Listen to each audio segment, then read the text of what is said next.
creating this program that can identify cats is going to involve creating a neural network and then feeding it lots of images of cats and also some things that aren't cats.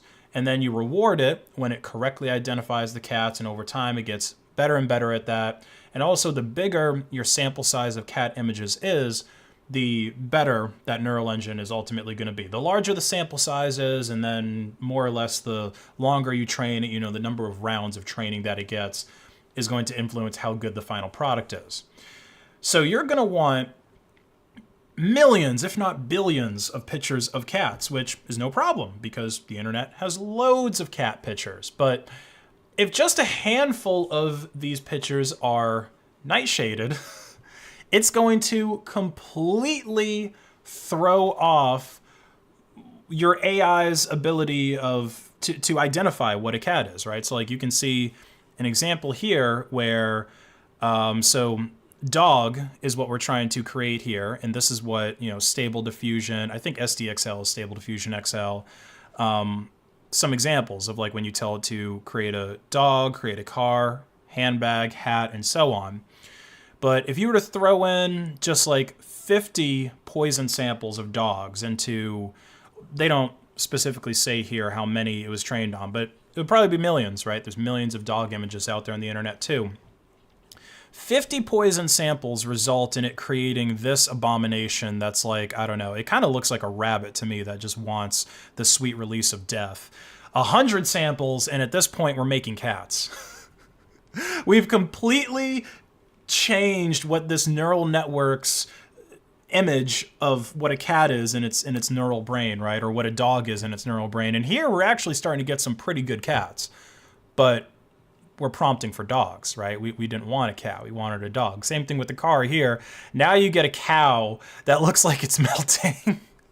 Handbags become toasters, hats become cakes, and so on. Again, with just a handful of these specifically crafted poisoned images, as people call them.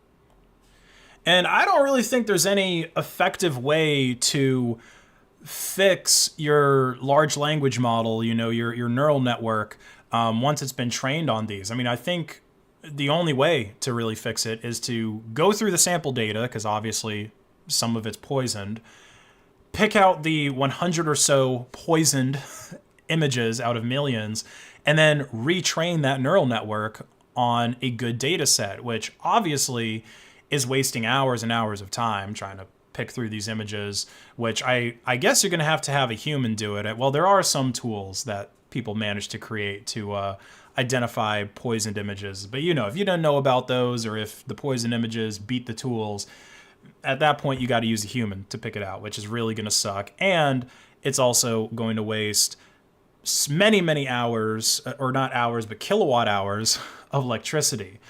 And some neural network people are even trying to argue that tools like Nightshade are actually dangerous malware that should be made illegal because they're files that are corrupting other people's computer systems, which is a bit of a stretch, and I actually disagree with that idea. Because even though I really like AI art tools, we shouldn't restrict what artists are able to do with their artwork just because it messes up your neural engine when you use it to train it.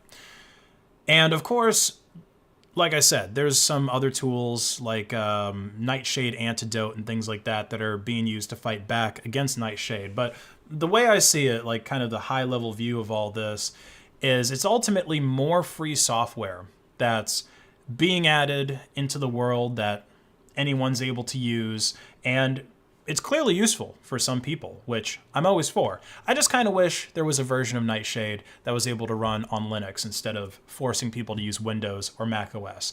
But let me know what you think in the comments below. Should Nightshade be legally treated like a harmful piece of malware? Do you think it's actually going to be effective at protecting AI-generated artwork, or will people just use computers to fight against the other computers that are trying to corrupt the artwork generating computers in the end?